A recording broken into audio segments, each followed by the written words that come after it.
오늘 알아볼 것은 알면 좋은 서부시대 토막 상식이다. 개나 소나 트럭에 치여 이 세계 전생하는데 해빙원의 시대. 서부극 좋아하는 우리 레붕이들도 하루빨리 트렌드에 맞춰 서부극으로 전생했을 시 알아두면 좋은 서부시대 짤막한 토막 상식에 대해 거두절미하고 알아보자. 우선 게임으로 보는 서부시대는 핸드폰만 없다 뿐이지 생각보다 사람 살 만한 곳으로 보인다. 대한민국이었으면 꿈도 못 꿀 총도 사고 살롱에서 맥주 한 병 때리면서 포커 치는 모습 보면 서부뽕이 이빠이 차오르는데 현실은 당연히 이런 낭만적인 삶과는 거리가 멀어도 너무 멀었다.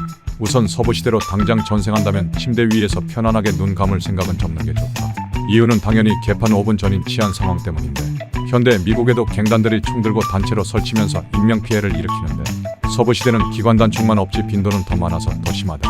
오늘날 미국에서 서부시대 같다는 말이 욕으로 쓰이는 걸 보면 알 수 있다. 하지만 그럼에도 솟아날 구멍은 있는데 바로 1862년 만들어진 홈스테드 법 덕분이다. 이게 뭐냐면 서부에 집 짓고 5년 이상만 성실하게 개간하고 살면 그 개간한 땅을 무려 약 1200평당 고작 1달러 남짓한 완전 헐값에 그냥 퍼주는 대통령이 미쳤어요. 그 퍼주기 혜택이었다. 그럼 집 지을 돈은 어디서 나오나요? 존 마스터 마냥 호구 잡혀서 개고생해야 하는 거 아닌가요? 물론 집 지을 돈은 레붕이가 열심히 일해 벌어야겠지만 애초에 허리 부러져라 이래도 평생 집 대출금도 못 갚는 헬조선에 비하면 당시 서부는 진짜 혜자인 편이다. 애초에 소설 주인공 마냥 득점 받고 시작하는 거 아닌 이상 이 정도 고생도 안 하고 서부시대에서 맘 편히 살려 하는 건 욕심이다.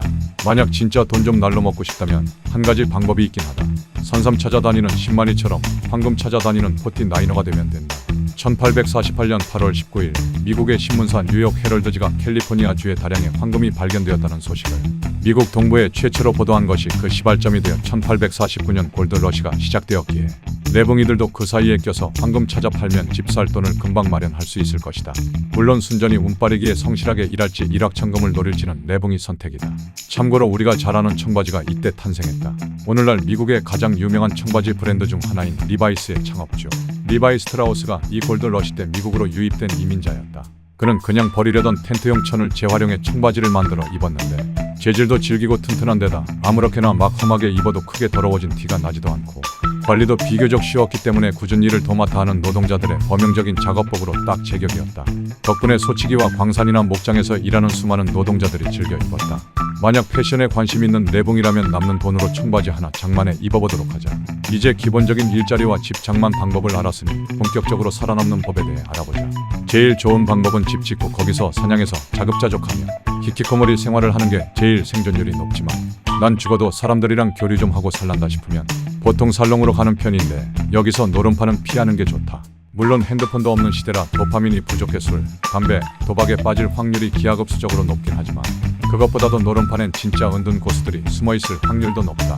물론 이런 설정은 게임이나 드라마, 영화에나 나오는 설정 같지만 의외로 근거가 있는 설정인데 당장 서부로 몰려든 이민자들은 대부분 일확천금을 노리고 온 포티 나이너들이기에 이들은 자연스레 황금을 찾아 벼락부자가 되거나 못 찾아서 떠돌이 잡부가 되었는데 부자의 경우 본인의 처지를 한탄하며 노름으로 그 스트레스를 풀었다. 문제는 노름이 잘 풀리지 않아 돈을 잃을 경우 흥분해 상대방을 때리거나 총으로 쏴버리는 경우가 잦았다. 당장 레데리 하다가 돈 다 잃고 개빡쳐서 총으로 다 쏴제끼는 유저가 많다는 걸 생각하면 이게 꽤 흔한 상황이라는 걸 알 수 있다. 그렇기에 노름판에서 사는 도박꾼들에겐 카드치는 실력만큼이나 총 쏘는 실력도 길러야만 했다. 만약 도박판에 나이가 지긋해 보이는 사람이 있다면 그 사람은 그 역경 속에서 살아남은 진짜 고수라는 소리다.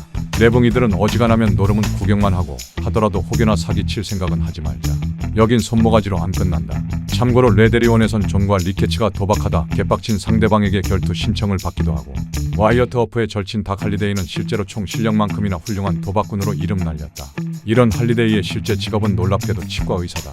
당시 의사로 살다 시한부 판정을 받고 회의감의 술과 도박으로 삶을 보냈던 것이다. 이외에 와일드 빌 히콕이라는 남북전쟁 참전 용사 출신 유명한 총잡이도 있는데 이 양반은 쉽게 말해 발총술의 일종인 퀵드로우 기술을 널리 보급시킨 주인공이라는 얘기가 정설로 받아들여질 정도로 총을 잘 쏘는 도박꾼이었다. 다만 최후는 좀 초라했는데 잭 맥콜이라는 남자가 그에게 원한을 품고 쏜 총에 죽었는데 원한과는 별개로 1대1은 많이 쫄렸는지 그가 방심의 뒤를 돈 사이에 총을 쏴 비겁하게 죽였다. 이번엔 서부시대 최강병기인 게틀링건의 유래에 짧게 알아보자. 이 게틀링건을 만든 이는 바로 리처드 조던 게틀링이라는 의사다.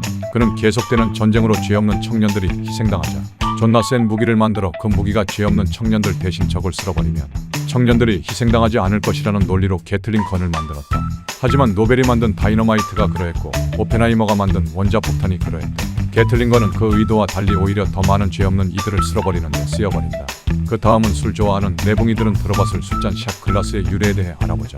알다시피 당시 서부를 살던 이들은 가오는 없어도 총은 있던 이들이었는데, 그래서 이 총밖에 가진 게 없는 총잡이들은 술 한 잔 살 돈도 없어 술값으로 돈 대신 총알 한 발을 지불하던 게 샷 글라스의 유래가 되었다고 한다.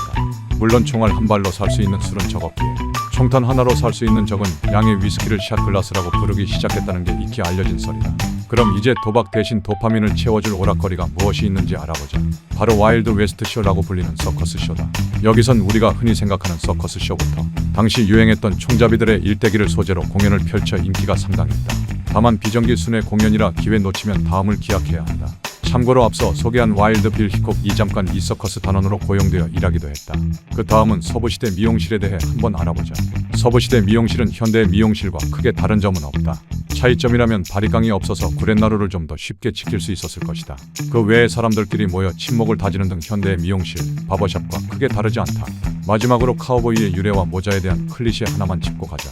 카우보이는 원래 스페인의 목축업자들로부터 시작된 직종이며 서부국에선 백인의 비중이 압도적으로 많게 묘사되지만 실제로 서부계 척시대의 카우보이들은 히스패닉과 흑인 계열이 과반수를 차지했다. 서부국을 보면 주인공은 대부분 흰색 모자, 대립하는 악역은 검은색 모자를 쓰는데 초창기 서부 영화는 흑백의 무성 영화라서 시청자들이 직관적으로 캐릭터를 이해하기 쉽도록 선역은 하얀색, 악역은 검은색으로 구분 지은 게 지금까지 내려오고 있다.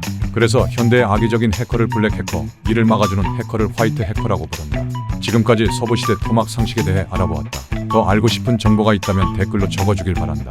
지금까지 긴 영상 봐주셔서 정말 감사합니다. 다음에 더 재미있는 영상으로 빨리 찾아뵙겠습니다. 구독과 좋아요는 다음 영상 제작에 큰 힘이 됩니다.